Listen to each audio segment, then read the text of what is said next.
नमस्कार दोस्तों, सर जी क्लासेस में आपका स्वागत है। तो हम लोग जनरल स्टडी पोर्शन का प्रीवियस ईयर क्वेश्चन डिस्कस कर रहे थे, जो कि आपका यूपीपीएससी लेक्चर और साथ में जो असिस्टेंट इंजीनियर का जो एग्जामिनेशन होने वाला है, तो उसके लिए आपका काफ़ी इंपॉर्टेंट रहेगा। और अभी तक देखिए जितने भी हमने लेक्चर्स कवर किए हुए प्रीवियस ईयर का, तो आपको जो है इन सभी का लिंक आपको डिस्क्रिप्शन बॉक्स में मिल जाएगा, जो प्लेलिस्ट हमने बनाया हुआ है। और इसके साथ में देखिए दोस्तों, जो पीडीएफ है आपका जनरल हिंदी का, जो कि पेपर 1 में आपका पूछा जाएगा, तो इसका जो है पूरा कंप्लीट पीडीएफ नोट्स हमने बनाया हुआ है। इसमें आपको थ्योरी प्रीवियस ईयर क्वेश्चन आपको मिल जाएंगे, तो इसका भी लिंक आपको डिस्क्रिप्शन बॉक्स में मिल जाएगा। और इसके साथ में जो जनरल स्टडी का पोर्शन है, इसमें आपको पॉलिटी, हिस्ट्री, ज्योग्राफी, तो इस और स्टैटिक जी के जितने भी इंपॉर्टेंट टॉपिक्स है, तो ये सारा का सारा चीज़ आपको मिल जाएगा इस पीडीएफ के अंदर में। तो आप लोग जो है इन सभी पीडीएफ को एक्सेस कर सकते हो, लिंक इसका डिस्क्रिप्शन बॉक्स में आपको मिल जाएगा। और जो लोग भी डेडिकेटेड वे में तैयारी करना चाहते हैं जैसे एग्जामिनेशन के लिए, तो उनके लिए हमने यहाँ पे एक कंप्लीट कोर्स भी लॉन्च किया हुआ है, जनरल हिंदी का और जनरल स्टडी का। तो इनमें देखिए कोर्स जो आपने लॉन्च किया हुआ है, तो इसमें आपको टॉपिक वाइज लेक्चर आपको मिलेगा इन दोनों सब्जेक्ट का, और पीडीएफ भी मिलेगा आपको सब्जेक्ट का, और साथ में टेस्ट सीरीज भी हिंदी का आपको मिल जाएगा। तो ये देखिए केवल ओनली 199 रुपीज़ में ही अवेलेबल है। तो इसके लिए जो है आप लोग हमारा ऐप डाउनलोड करना, सर जी क्लासेस के नाम से है। इसका लिंक आपको डिस्क्रिप्शन बॉक्स में आपको मिल जाएगा। और देखिए जैसे ही आप लोग जो है ऐप को डाउनलोड करोगे, तो आपको जो है रजिस्टर कर लेना है। इसके बाद आपको रजिस्टर करने के बाद स्टोर सेक्शन में जाना है, और यहाँ पे आपको जो है कोर्स सेलेक्ट कर लेना है। और फिर कंटेंट सेक्शन में जाना है आपको। यहाँ पे आपको जो है सारे फोल्डर्स आपको मिल जाएंगे, जैसे Hindi, general study, PDF file का, टेस्ट सीरीज का। तो आप लोग जो है यहाँ से सारी चीज़ को, कंटेंट को एक्सेस कर सकते हो। तो जो लोग भी डेडिकेटेड वे में तैयारी करना चाहते हैं बिना किसी ऐड के, तो आप लोग जो है यहाँ से अपना कर सकते हो और अपना तैयारी जो है अपना कंटिन्यू रखिए। जैसे कि एग्जामिनेशन भी आपके समय अब काफ़ी कम समय रह गया है, तो आप लोग के लिए जो है बहुत ही स्मार्ट तरीके से तैयारी करना होगा यहाँ पे। तो जो लोग भी करना चाहते हैं, तो इस कोर्स को ज्वाइन आप लोग कर सकते हो। लिंक आपको डिस्क्रिप्शन बॉक्स में मिल जाएगा ऐप का। तो हम लोग प्रीवियस ईयर क्वेश्चन सीरीज कर रहे थे हिस्ट्री का। तो देखिए आज का जो क्वेश्चन सेट है, इसमें आपके जो है क्वेश्चन जो पूछे गए वो प्रीवियस ईयर में, वही हम लोग डिस्कस कर रहे हैं। तो क्वेश्चन है आपका कि Abdul Raza came to Vijayanagar court during the reign of, यानी कि जो अब्दुल रजा जो थे, तो ये किसके शासन काल में जो है विजयनगर के दरबार में ये आए थे। तो देखिए दोस्तों, इसका जो है राइट आंसर आपका हो जाएगा कि जो अब्दुल रजाक है, तो ये जो है देवराय सेकंड, यानी कि जो देवराय सेकंड है, तो ये इनके दरबार में ये आए थे। मतलब उनकी जो डायनेस्टी उस समय चल रही थी विजयनगर अंपायर का, तो उस समय जो है ये आए हुए थे। और इसका देखिए राइट आंसर सी आपका यहाँ पे हो जाएगा। तो देखिए इस तरीके से जितने भी फॉरेन ट्रैवलर है जो कि इंडिया में आए हुए थे, मतलब जो भी शासनकाल चल रहा था जो भी राजा का, तो वो जो है आपसे एग्जाम में पूछा ही जाता है। तो ये चीज़ जो है आप लोगों को याद रखना होगा। तो यहाँ पे देखिए हमने पूरा कंप्लीट लिस्ट बनाया हुआ है जितने भी फॉरेन ट्रैवलर्स थे जो कि इन्होंने इंडिया में आया हुआ था। तो आप यहाँ से देख सकते हो जितने भी फॉरेन ट्रैवलर्स है, और इनका नाम दिया हुआ है, और साथ में जो है इनके किनके शासन काल में जो है ये आए हुए थे। तो यहाँ पे आप देख सकते हो सबसे पहले आपका है डेमाकस है। तो इनका देखिए जब ये आए हुए थे, तो उस समय पीरियड था 320 से लेकर 273 बीसी तक का। और ये जो है कौन थे, तो ये ग्रीक एम्बेसडर थे एक्चुअली में, और ये जो है बिंदुसार के शासन काल में इंडिया में आए हुए थे। फिर अगला आपका है मेगास्थनीज। तो जो कि देखिए ये जो है एक ग्रीक एंथ्रोग्राफर थे और साथ में एम्बेसडर थे। और ये जो है आपके जो सेल्यूकस निकेटर है उसका एक एम्बेसडर थे, जो कि ये चंद्रगुप्त मौर्य के दरबार में ये आए हुए थे। फिर इसके बाद देखिए अगला आपका फाहियान है। तो ये भी काफी इंपॉर्टेंट है, और ये जो थे एक चाइनीज बुद्धिस्ट मॉन्क थे। तो ये जो है चंद्रगुप्त सेकंड, जैसा कि विक्रमादित्य भी बोला जाता है, तो उनके साथ उनके दरबार में आए हुए थे। फिर अगला देखिए आपका ह्यून सेंग है। तो ये देखिए एक चाइनीज बुद्धिस्ट मॉन्क थे एक्चुअली में, और ये जो है हर्षवर्धन का जो शासनकाल चल रहा था, तो उसके समय ये आए हुए थे। तो इस तरीके से क्वेश्चन आपका देखिए पूछा जाता है यहाँ पर कि ह्यून सेंग जो है तो किसके शासनकाल में आए थे, तो ये हर्षवर्धन के समय में आए थे। और ये कौन थे, तो ये एक चाइनीज बुद्धिस्ट मॉन्क थे। तो आपसे यही क्वेश्चन पूछा जाता है एग्जाम में। फिर अगला देखिए आपका अल बरौनी है, या फिर जो है अबू रेहान मोहम्मद है। तो ये एक मुस्लिम स्कॉलर और साथ में पॉलीमैथ है ये। और ये जो है मतलब कि ये मोहम्मद गजनी के साथ ये इंडिया में आए हुए थे। नेक्स्ट देखिए यहाँ पे आपका दिया हुआ है मार्को पोलो है। तो ये जो है एक वेनिसियन ट्रैवलर थे एक्चुअली में, और ये देखिए साउथ इंडिया में इन्होंने विजिट किया था। उस समय शासन चल रहा था पांड्यन रूरल मदुरई का। तो यानी कि जो माडवर्मन थे और साथ में जो कुलशेखरन थे, तो ये जो है उस समय के शासन काल में ही आए हुए थे। फिर अगला देखिए आपका इब्न बतूता है, जो कि ये मॉरिस ट्रैवलर थे एक्चुअली में। और ये देखिए विजिट किए हुए थे, यानी कि जो मोहम्मद बिन तुगलक का जो शासनकाल चल रहा था, तो उस समय ये आए हुए थे। फिर अगला देखिए आपका है निकोला कुंटी है। तो ये देखिए ये भी जो है एक वेनेटियन ट्रेवलर थे एक्चुअली में, और ये जो है देवराय फर्स्ट यानी कि जो संगम डायनेस्टी के जो रूलर थे विजयनगर एम्पायर के, तो उनके दरबार में आए हुए थे। उनका जो शासनकाल चला था तो उस समय आए हुए थे निकोला कुंटी।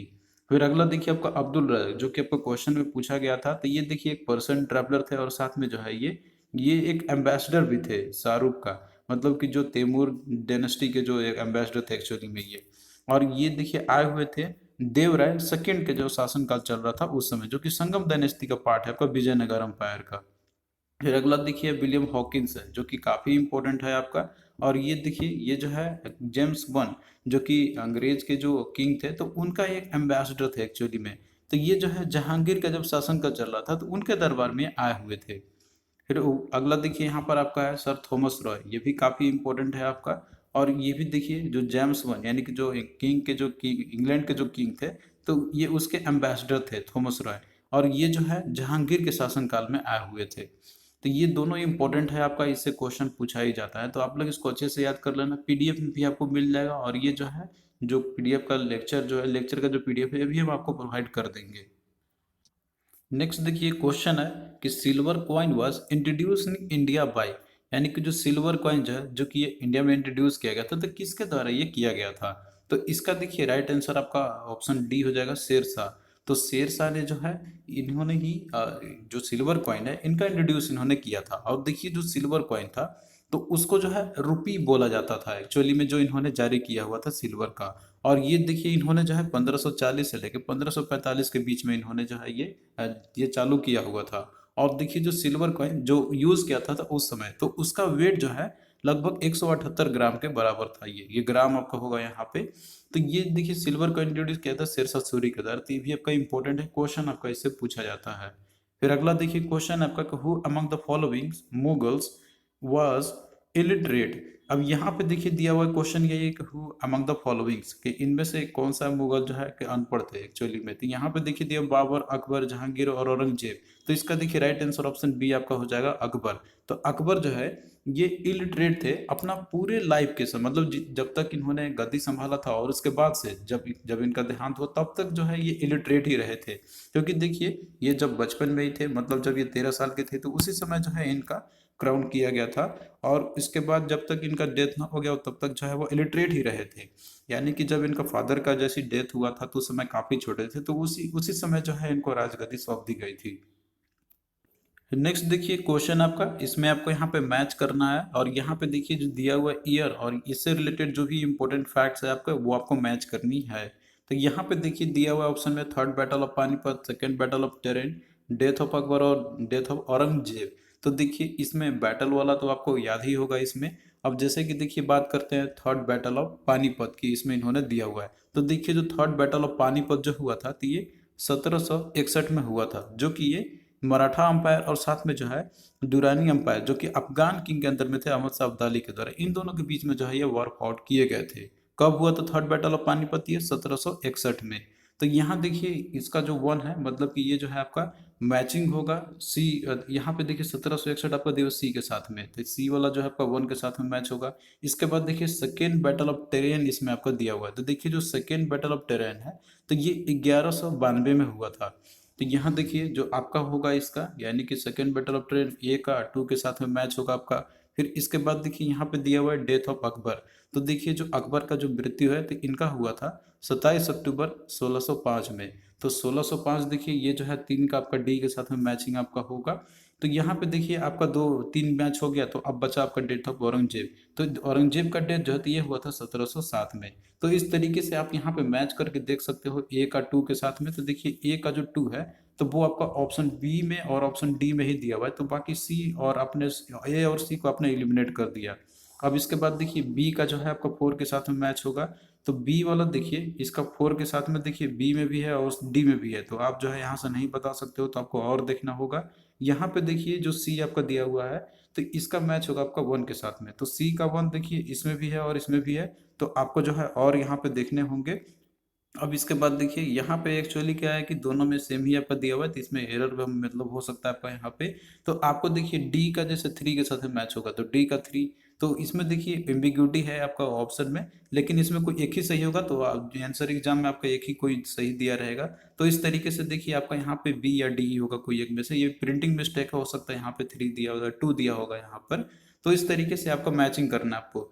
तो देखिए कुछ दोस्तों, जितने भी इंपॉर्टेंट फैक्ट्स है बैटल्स से रिलेटेड, जितने भी आपके यहाँ पे दिए हुए हैं, तो ये जो है हमने लिस्ट यहाँ पे बनाया हुआ है, तो आप लोग जो है इनको याद कर लेना, और ये पीडीएफ में भी आपको ये सारा चीज़ मिल जाएगा। तो यहाँ देखिए जितने भी बैटल्स हैं जो हुए हैं एंसेंट इंडिया के अकॉर्डिंग बात करते हैं हम लोग, तो जिसमें कि जो भी इम्पोर्टेंट है वही आपको याद रखना है, सारा का सारा याद नहीं रखना है आपको। पीडीएफ में आपको ये सारा चीज़ मिल जाएगा। जैसे बात करते हैं हम लोग बैटल ऑफ हैदर पाशे का, तो ये देखिए हुआ था आपको 326 बीसी में, और किन के बीच में हुआ था, तो ये मैसेडोनियन एम्पायर के बीच में, और साथ में जो पुराना जो किंगडम थे तो उनके बीच में हुआ था। और इसमें विनर कौन था, तो वो थे मैसेडोनिया के जो एम्पायर थे, उन्होंने इसमें विजय प्राप्त किया हुआ था। तो ये जो है इम्पोर्टेंट है आपका, विनर और लूजर कौन है और इसके रिलेटेड रिमार्क्स क्या है, तो ये जो है आपको याद रखने होंगे। फिर देखिए एक और इम्पोर्टेंट जो बैटल है आपका वो है कलिंग वार। तो ये देखिए हुआ था लगभग 262 बीसी के अराउंड हुआ था, और ये हुआ था कलिंग नरेश के बीच में, और साथ में जो मौर्यन अम्पायर थे। एक्चुअली मौर्यन अम्पायर में जो अशोक थे तो उनके बीच में हुआ था, तो इसमें विनर मौर्यन अम्पायर की हुई थी। यानी कि इसके बाद देखिए जो अशोका जो है, तो इन्होंने जो है बुद्धिस्ट धर्म को अपना लिया था, क्योंकि इसमें जो है बहुत ही ज़्यादा मतलब भयंकर युद्ध हुआ था, तो उसी के चलते जो है इनका दिल पिघल गया था। फिर इसके बाद देखिए होता है आपका फर्स्ट बैटल ऑफ तरेन। तो फर्स्ट बैटल ऑफ तरेन जो है आपका 1191 में हुआ था, और ये हुआ था मोहम्मद गौरी और पृथ्वीराज चौहान के बीच में। तो जो पहली जो युद्ध हुआ था तरेन का, तो इसमें पृथ्वीराज चौहान जो है विजयी हुए थे। और वहीं पे देखिए सेकेंड बैटल ऑफ तरेन जो है आपका, ये होता है 1192 में। तो इस समय देखिए विनर थे मोहम्मद गौरी, यानी कि पृथ्वीराज चौहान मोहम्मद गौरी के बीच में हुआ था, लेकिन विनर थे मोहम्मद गौरी। तो इस तरीके से जो है आपको यहाँ पे याद रखने होंगे ये सारे फैक्ट्स। फिर इसके बाद देखिए होता है आपका बैटल ऑफ चंदावर। तो ये हुआ था आपका 1194 में, और ये हुआ था जयचंद्र और मोहम्मद गौरी के बीच में, विनर था मोहम्मद गौरी। फिर इसके बाद देखिए फर्स्ट बैटल ऑफ पानीपत जो है आपका, तो ये हुआ था 1526 में। ये हुआ था इब्राहिम लोदी और बाबर के बीच में, इसमें विनर था बाबर। इनफैक्ट जो है इसके बाद देखिए लगातार जो है वार हुआ था बाबर से, मतलब और जो प्रतिद्वंदी थे जो इसके थे, सभी में बाबर ने जो है विजय प्राप्त किए हुए थे। तो इसमें आप यहाँ पे देख सकते हो, जैसे कब का दिया battle of Khanwa, battle of Chanderi और बैटल ऑफ घाघरा। तो आपको जो है ईयर याद रखना है यहाँ पर। बैटल ऑफ खानवा हुआ था आपको 1527 में, ये हुआ था बाबर और राणा संगा के बीच में। और बैटल ऑफ चंदेरी जो है आपका हुआ था 1528 में, बाबर और मेदिनी राय के बीच में। और इसके बाद आपका है बैटल ऑफ घाघरा, जो कि 1529 में हुआ था बाबर और अफगान के बीच में। इन सभी में बाबर जो है विजय प्राप्त किया था। फिर इसके बाद देखिए आपका होता है बैटल ऑफ चौसा। यह हुआ था 1539 में, शेर शाह सूरी और हुमायूं के बीच में ये हुई थी।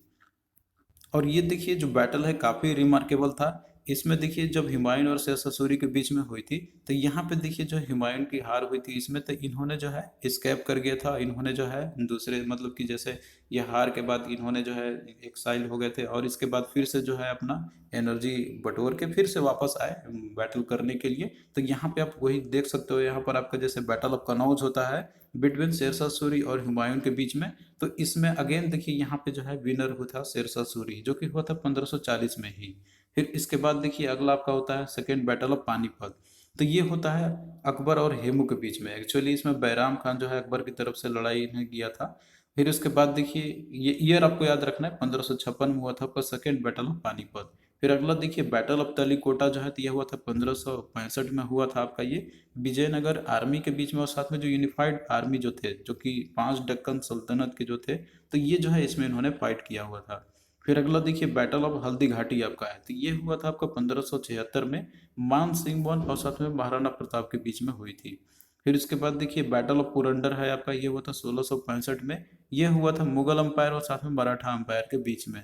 फिर अगला देखिए बैटल ऑफ पलासी है, जो कि ये भी काफ़ी इंपॉर्टेंट है। ये हुआ था 1757 में, रॉबर्ट क्लाइव और जो बंगाल के जो नवाब थे सिराजुद्दौला, उनके बीच में। फिर अगला देखिए होता है आपका बैटल ऑफ वांडीवास। ये हुआ था 1760 में। ये हुआ था ब्रिटिश ईस्ट इंडिया कंपनी और साथ में जो फ्रेंच ईस्ट इंडिया कंपनी उनके बीच में। यहाँ पे देखिए विनर का लिस्ट इसमें आपका दिया हुआ है इसमें, तो आपको ये भी याद रख लेना है। फिर अगला देखिए बैटल ऑफ बक्सर है, तो ये हुआ था 1764 में। तो ये हुआ था आपका हेक्टर मुनरो के और साथ में जो है जो कंबाइंड आर्मी थे, जैसे नवाब मीर कासिम जो कि बंगाल के थे, और इसके साथ में नवाब सिजाउद्दौला, और इसके साथ में जो मुगल एम्पायर थे शाह आलम, इन सभी ने जो है मिल के इसमें युद्ध किया था। लेकिन इसमें विजय हुए थे अंग्रेज की तरफ से हेक्टर मुनरो। तो इस तरीके से आपको देखिए सारे इंपॉर्टेंट बैटल्स को जो है याद रखना है, क्योंकि देखिए एग्जाम में जो है आपका इनसे क्वेश्चन पूछा जाएगा। तो आप लोग जो इसको याद कर लेना, पीडीएफ में आपको ये सारे चीज मिल जाएगा, और हम आपको ये भी वाला पीडीएफ प्रोवाइड कर देंगे आपको। फिर नेक्स्ट देखिए दिया हुआ है आपका यहाँ पे कि the official language of Mughals was, यानी कि जो मुगल का जो शासन चल रहा था तो उनका ऑफिशियल लैंग्वेज कौन सी थी। तो देखिए जो लैंग्वेज था और जो कल्चर था, तो ये जो है पर्सिया का ही मतलब जो है वहीं का अपनाया गया हुआ था एक्चुअली में। क्योंकि देखिए पर्सिया से ही मतलब जो उनका स्ट्रॉन्ग इन्फ्लुएंस रहा था मुगल्स का, और वहीं पे जो है इनका रूट था एक्चुअली, वहीं से जो है सारे डिप्लोमेटिक रिलेशन ये जारी करते अपना चलाते थे ये। और पर्शियन जो है ऑफिशियल लैंग्वेज वही इन्होंने बनाया हुआ था अपने मुगल दरबार में। तो इस तरीके से देखिए जितने भी इनके दरबार में थे, जैसे आर्टिस्ट हो गए, क्राफ्ट्समैन हो गए, और साथ में जो स्कॉलर्स थे, तो वो जो है इंडिया में आके सेटल हुए थे मुगल पीरियड में आके, और ये सारे के सारे जो थे पर्शियन से ही बिलोंग करते थे। तो इसीलिए जो है मुगल का ऑफिशियल लैंग्वेज पर्शियन हुआ करता था, यानी कि फारसी, हिंदी में आप इसे बोले तो इस तरीके से देखिए आपका जो है राइट आंसर यहाँ पे ऑप्शन ए ही इसका हो जाएगा। फिर अगला देखिए दिया हुआ क्वेश्चन कि prior to independence of India Goa was under, यानी कि स्वतंत्रता से पहले जो है गोवा जो है वो किसके कंट्रोल में था, किसके अंडर में था। तो देखिए इसका जो है राइट आंसर आपका ऑप्शन डी हो जाएगा, यानी कि पोर्टुगीज। तो इंडिपेंडेंस से पहले जो इंडिया है, मतलब कि जो गोवा है आपका एक्चुअली, तो ये जो है इंडिपेंडेंस अभी भी इसका नहीं हुआ था। हमने जो है आज़ादी 1947 में ही प्राप्त कर ली थी, लेकिन गोवा जो है वो उसके बाद भी ये पोर्टुगीज के कंट्रोल में ही था। इनफैक्ट ये होता है कि जैसे 1961 में जाके जो है ये फिर वहां से इसके शासनकाल से आजाद होता है गोवा। तो इस तरीके से ये भी बोलाता है कि गोवा जो है उससे आजादी के बाद भी जो है ये एक वनवास झेल रहा था। फिर नेक्स्ट देखिए क्वेश्चन है आपका यहाँ पे कि Mir Jafar was enthroned as a nawab of Bengal after the battle of Plassey at, यानी कि किस स्थान पर प्लासी युद्ध के बाद मीर जाफर को बंगाल के नवाब की राजगद्दी दी गई थी।